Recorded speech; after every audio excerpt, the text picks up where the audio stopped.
Are you serious? Are you serious? Somebody sent me this cup from the, I think this is from the Trump Winery. Are you serious? But it's a great cup, man. It's perfect for coffee. Wow. Oh, guys, put a shout out right now to tell you something. We've got some breaking news here. India and China. A lot of people don't know this is going on. They've already had some fighting going back and forth, shooting at each other, wounding each other's soldiers. I think it was 7 Chinese soldiers were wounded and 4 Indian soldiers were wounded in a fighting going back and forth. Now both of them are moving troops, large amounts of troops, to the border as tensions begin to rise. Let me tell you about what that is, what's going on. But first, I'm going to put a shout out right now to ratefamily.com. That's ratefamily.com. In these crazy, unprecedented days, death in the family can be hard, okay? It can be really, really hard. And unfortunately, we all have to deal with this sooner or later. All of us leave behind those final expenses, such as funeral costs, medical bills, and other debts. In fact, the average funeral alone is between $8,000 and $9,000 a piece, and having no insurance when you die can leave your loved ones with a huge bill to deal with, and no one wants that. Take control of your family's destiny today, all right? And have the satisfaction that they will be financially taken care of. Visit www.ratefamily.com. That's www.ratefamily.com and get a free quote. Matter of fact, there's no waiting periods, 100% benefits. Even if you've been turned down before, they guarantee, this is unbelievable, coverage for everybody, no matter the situation. Yes, it's true. They guarantee coverage for everybody, no matter the situation. Some members pay as low as $36 a month due to their income level. So go visit them at www.ratefamily.com, or you can call them right now at 855-919-RATE.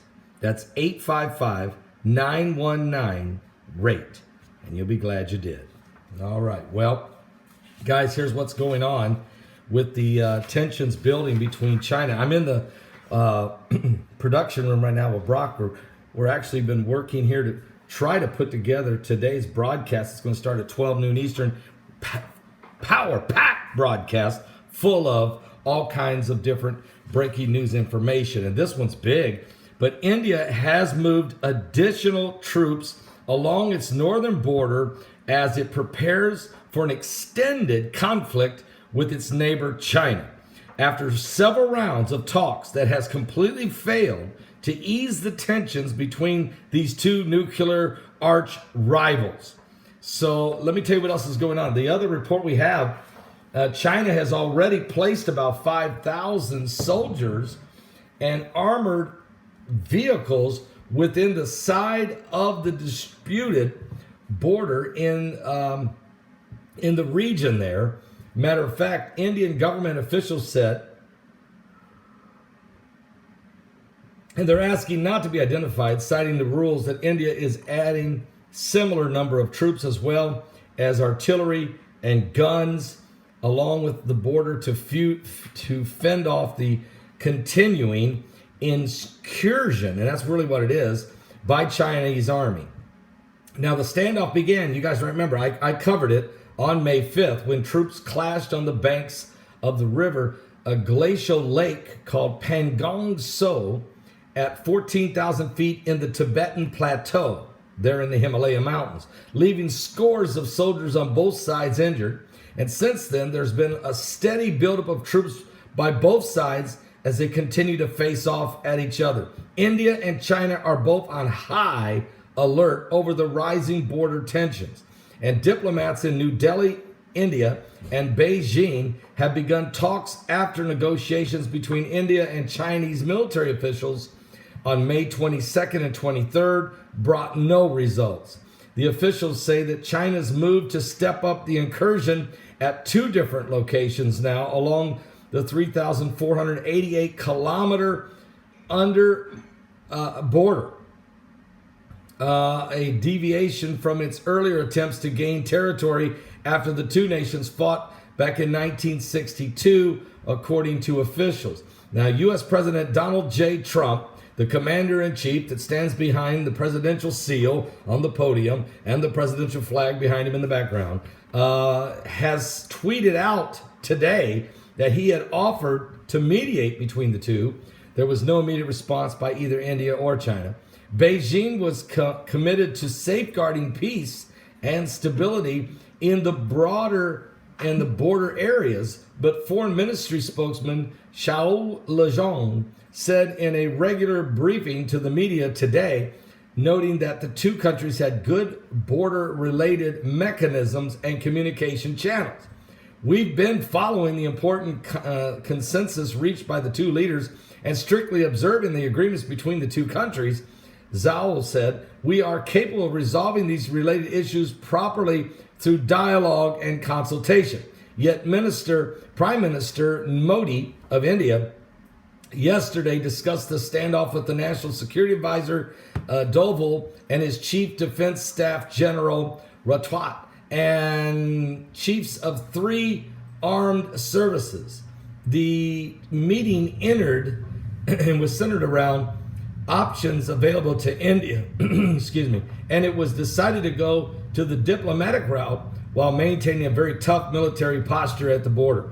Talks are on various levels to resolve the issue, according to the reports in the National Security Advisor Board, which advises the Prime Minister's office. And India will defend its sovereignty and its territorial integrity, and at the same time make all efforts to maintain peace and tranquility along the India-China boundary. But now China's actions along the border coincide with its attempts to consolidate political and strategic positions across Asia. Its decision to introduce new laws in Hong Kong is threatening to worsen already strained ties with the United States.